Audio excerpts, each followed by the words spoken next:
What I need is a plan that's set up for my business. Who asked? That's a legal question, sounds like.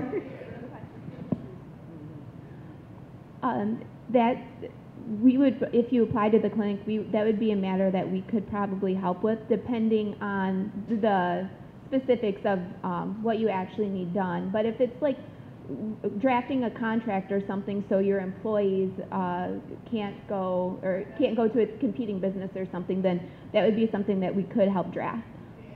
Mm-hmm. Yes, either me or Professor Williams is back here as well.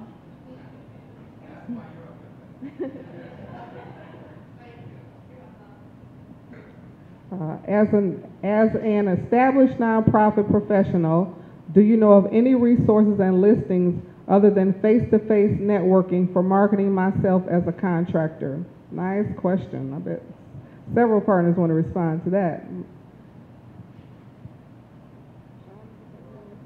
look like Sean looks like he wants to start. That's not, we work with only for-profit businesses, but if you're a contractor to nonprofit businesses, and generally you are a for-profit business, oftentimes really it is just networking and being, present and visible for nonprofits. There's so many nonprofits in Detroit. It's almost a shame that, there's just almost too many nonprofits really. There's probably 5 or 6 doing some similar things a lot of times. So it's a very competitive field. You probably want to be as visible as you possibly can, volunteering, working at events, meeting and kind of glad handing with nonprofits and also with some of the foundations in Detroit. You have opportunities to meet people from Knight Foundation, Skillman Foundation at events, being very active with community development groups, ONCRs. There's tons of things you can do to kind of raise your visibility.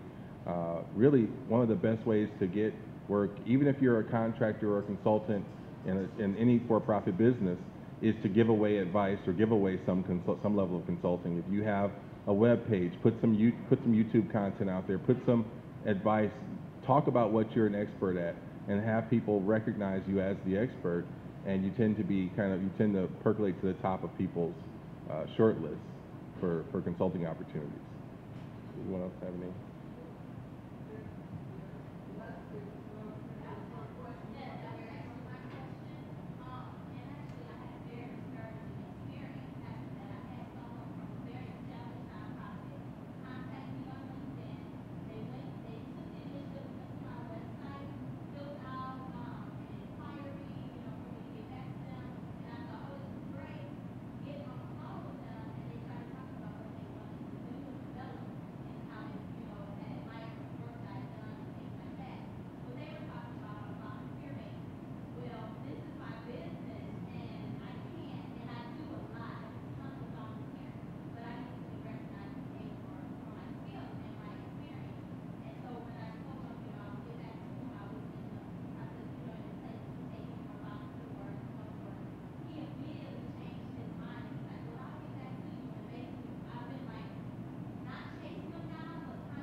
Well, I wouldn't let that discourage you, because clearly you do good work, you're noticed, but maybe he's not the best client to have in the first place. So a lot of times the best client is the client you turn away. The best business is the business that you say, you know what, this isn't the business for me. So if he could compliment you and then turn around, and when you said, well, I'm a professional and all this quality of work that you've seen and lauded actually has a cost, and all of a sudden, oh, well, maybe we don't want to work with you, or you don't want to work with that guy. So sometimes that can be a blessing in disguise. I wouldn't be discouraged by that, though. That's completely normal. We tell people all the time, you don't want to grow yourself out of business or get a client who you can't please. There's clients out there who you cannot please. And in many cases, referring those people to your competition can be a boon for your business. No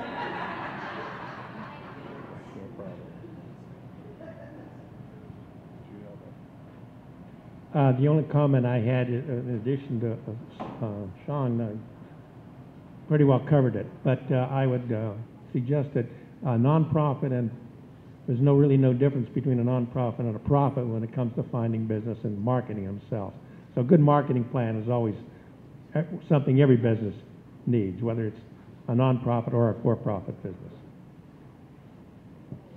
Okay, everyone, we're going to quickly try to fly through some questions in the next 6 minutes. If you have any more questions, if you will write them down, probably put your email on the back. We'll make sure you get a response because I want to be able to give you a break before we have our exciting guest speaker, Philip Cooley, come on. So I'm going to fly through some of these few questions that we have, and if the panelists could keep your responses brief, that would be great. Don Collier, why is the business plan so important? And what are the investor and banks really looking for? If you could keep that brief. I know that's a big kind of question, but Business plan is, you have nothing more important to do, whether you're starting a business or in business. And the reason is one, first of all, you need a business plan if you're after a loan. Because there's no bank, no lending institution that I'm aware of will even talk to you without a comprehensive business plan. Secondly, what at SCORE we like to say that a business plan is a roadmap. It's how you get from where you're sitting right now or when you want to start a business to get the business started, actually started, and through the first year. It will guide you all the way. I personally was a student of the business plan. That's how I started my own business. And I must tell you, the business plan worked for me for 30 years. I had one every year. And we never had to talk about what we're going to do this week or next week. Everything was in our business plan. The second thing that happened in my business plan was not only did it put me in business, it put me out of business. Simply because my business was deteriorating in the last few years. I was in manufacturing. My customers were going offshore. They were building their equipment offshore. They were doing so much offshore. My business plan says you're no longer going to be profitable in this business. So I sold my business just a few years ago. Business is planning. Planning, planning, planning. That's how you make money. That's how you get the business going. That's how you get the business started. You absolutely must write down and have a comprehensive business plan. I cannot emphasize that enough.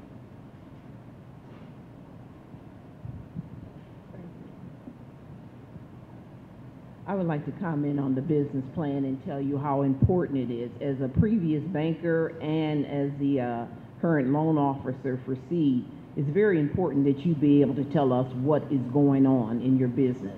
And you're not going to remember it off the top of your head. We need to see your financials, your marketing, and you as an executive summary to see what your plan is. Now, you can make the adjustments up and down. And as the SCORE representative said, it's your roadmap for success. Vanessa, a question for you.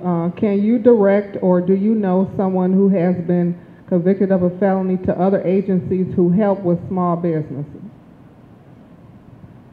And then, I'm sorry, also the orientation time again. Okay. We have assisted people that have been convicted of a felony. It depends on the type of felony, and we have to send that information and get approval from the SBA. So we would have to talk to the person one-on-one. Just because you've had a conviction does not mean we turn you away. We just did one for a person that started a trucking business, and he's been very successful in the business. The orientation time again is at 10 o'clock, and it goes from 10 to about an hour and a half. Did you need the address? Okay. And we also have a list of resources there, and we can talk to you one-on-one at that orientation, or I can talk to you afterwards. Sue, this question is for you. Is it difficult to obtain SBA loans, and does the loan guarantee help relax the qualifications for good credit? Does having collateral help?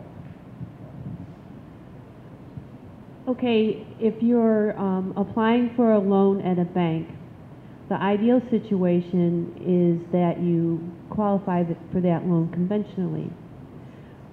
If there's something in your business plan that's just a little bit outside of the policy of that lending institution. For example, maybe you're in a service industry and you have a shortfall in collateral because you don't have a lot of hard assets, but your business plan makes sense. Your cash flow projections make sense. You have some capital to put into the deal. You've pledged all the collateral that you have. That's when the SBA guarantee can come into play and help the bank get comfy with that deal. The SBA cannot mitigate bad credit. The SBA cannot mitigate an idea that doesn't cash flow properly or doesn't make sense. It's in place to make a good deal that's not doable by existing bank or credit union standards doable.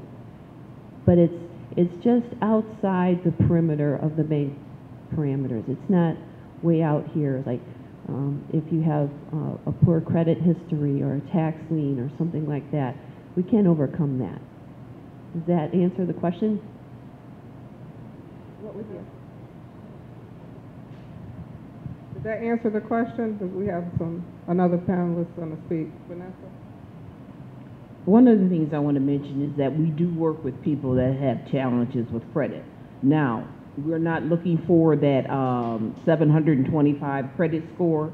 We're looking at your credit for the last 2 years.